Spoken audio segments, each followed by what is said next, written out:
ఈరోజు అన్నమయ్య జిల్లా మదనపల్లి కాంగ్రెస్ పార్టీ కార్యాలయంలో యువజన కాంగ్రెస్ అధ్యక్షులు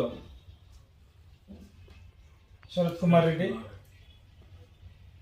మరియు నియోజకవర్గ కాంగ్రెస్ సీనియర్ నాయకులుగా కాంగ్రెస్ పార్టీ తరఫున రాష్ట్రంలో దేశంలో జరుగుతున్న పరిస్థితుల పట్ల యువతకు జరుగుతున్న అన్యాయం పట్ల మాట్లాడడానికి ఈరోజు ప్రెస్ మీట్ ఏర్పాటు చేయడం జరిగింది.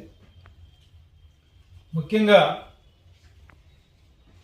మన ఉప ముఖ్యమంత్రి పవన్ కళ్యాణ్ గారికి ప్రధానమంత్రి మోడీ గారిని భోగాపురం ఎయిర్పోర్ట్ ఓపెనింగ్ కార్యక్రమంలో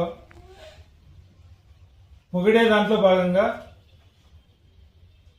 పవన్ కళ్యాణ్ గారికి రాజకీయ అవగాహన ఉందో లేదో తెలియదు, కానీ దేశ యువత ఎంతగా నలిగిపోయారంటే రక్తపాతం సృష్టించినంత పని చేసిన కేంద్ర ప్రభుత్వం మోడీని కూడా సోషల్ మీడియాలో కానీ డైరెక్ట్గా కానీ తిట్ల దండకం తగ్గలేదు.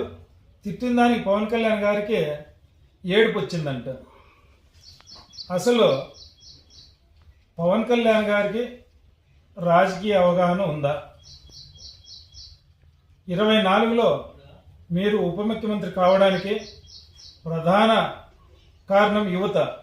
మీ మీద యువతకున్న అభిమానం, మీ మీద యువతకున్న ఆకర్షణ పట్ల మీరు ఈరోజు ఉప ముఖ్యమంత్రిగా ఉన్నారు. యువత ద్వారానే మీరు ఈరోజు అధికారంలో ఉన్నారు. అలాంటి యువతను మీరు ఈరోజు తక్కువ చేసి మాట్లాడడం, ప్రధానమంత్రి గారిని తిడితే ఏడుపు వచ్చిందనడం, యువత ఢిల్లీలో జంతర్ మంతర్లో వారి హక్కులను సాధించుకోవడానికి ఎన్నో విధాలుగా వాళ్ళు నలిగిపోయిన వారి భవిష్యత్తును కాపాడుకోవడానికి అక్కడ జరిగిన కార్యక్రమంలో ప్రభుత్వం ములుగులు కొట్టిన లాఠీలతో, రాళ్ళు టిప్పర్లతో తెచ్చిన రాళ్లతో డూప్లికేట్ పోలీస్ వ్యవస్థను అక్కడ దింపి విచక్షణారహితంగా అమ్మాయిలపై అబ్బాయిలపై దాడి చేసి రక్తమోడి ఎంతోమంది హాస్పిటల్లో చేరితే దానికి మీకు బాధ కలగలేదా? అసలు మీకు దేశం యువత పట్ల మంచి అవగాహన ఉందా? మీరు ఏం ఆలోచన చేస్తున్నారు? దీనివల్ల మీ ఆలోచన, మీకు ఏదైతే యువత పట్ల చిత్తశుద్ధి ఉందో ఇటు రాష్ట్రంలో కానీ అటు దేశంలో కానీ యువత గమనిస్తూ ఉంది. ఎంతసేపులో మీరు బీజేపీకి మోడీకి భజన చేస్తున్నారే తప్ప రాష్ట్రం పట్ల కానీ అభివృద్ధి పట్ల కానీ మీకు ఎలాంటి ఆలోచన కానీ చిత్తశుద్ధి కానీ అవగాహన కానీ లేదు. అదేవిధంగా మీరు రాజకీయాల్లోకి రాక మునుపు నుంచి కూడా నాకు చేగువీర అంటే దైవ సమానులు. ప్రతి ఒక్కటి ఇప్పుడున్న పరిస్థితులకు అడ్డంగా మీ మంచి భావాలతో, మంచి ఆలోచనలతో మీరు రాజకీయాల్లోకి రావడం, వారి పుస్తకాలు చదవడం, వారికి మీరు ఆకర్షితులు అవ్వడం.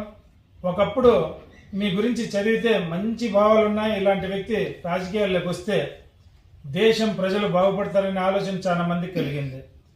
దానికి విరుద్ధంగా ఈరోజు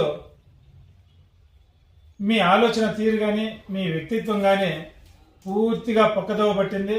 దానికి కారణం మీ ఆశావాదం, మీ రాజకీయ అవగాహన రాహిత్యం, ఎంతసేపులు బీజేపీకి తొత్తుగా ఉండడం.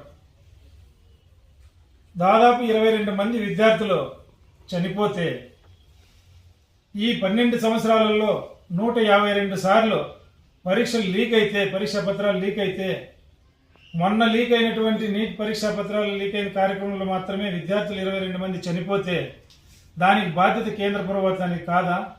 దానికి బాధ్యత వహించి వారు ఏ రోజైనా మాట్లాడారా? మొన్న విద్యార్థులు వచ్చి జంతర్ మంతర్లో నిరీక్షణ చేసి వాళ్ళు ప్రతిఘటిస్తే ఆ రోజు అర్ధరాత్రిలో ఒక వీడియో వాయిస్ ఇచ్చిన ప్రధానమంత్రి మీకు మంచివాడా? విద్యార్థుల పట్ల ప్రధానమంత్రికి ఏమన్నా మాత్రం చిత్తశుద్ధి ఉంటే అర్ధరాత్రిలో చెప్తాడా? లీక్ అయ్యి ఎన్ని రోజులైంది, దాన్ని మళ్ళీ రీపరీక్ష పెట్టినారు, అది కూడా రిజల్ట్స్ కూడా వచ్చేసింది, ఇన్ని రోజులు ఏమి నిద్రపోతున్నారా? అలాంటి వ్యక్తిని విద్యార్థులు, భావి భారత పౌరులు, భారతదేశానికి రాబోయే అత్యధిక సంపద ఏదైనా ఉందంటే యువతే. అలాంటి యువత అంత బాధపడుతూ తిడితే మీకు తిట్టించుకున్న గురించి కన్నీరు వచ్చింది, కానీ యువత గురించి మీకు కన్నీరు రాలా? పవన్ కళ్యాణ్ గారు, మీరు ఈరోజు అధికారంలో ఉండేది అదే యువతతోనే. ఆ యువతే మీకు గద్దెను ఎక్కించాలన్నా, రేపొద్దున మళ్ళీ గద్దె దించాలన్నా ఖచ్చితంగా పనిచేస్తుంది. మీరు దేశం కోసం, ప్రజల కోసం ఆలోచన చేసి మీరు ముందడుగు వేయాలి. కానీ మీ అధికారం కోసమో లేదంటే వారి మన్ననల కోసం మీరు చేసుకుంటూ పోతే మీకు భవిష్యత్తు ఉండదని చెప్పి ఈ సందర్భంగా కాంగ్రెస్ పార్టీ తరఫున మీకు తెలియజేస్తున్నాను.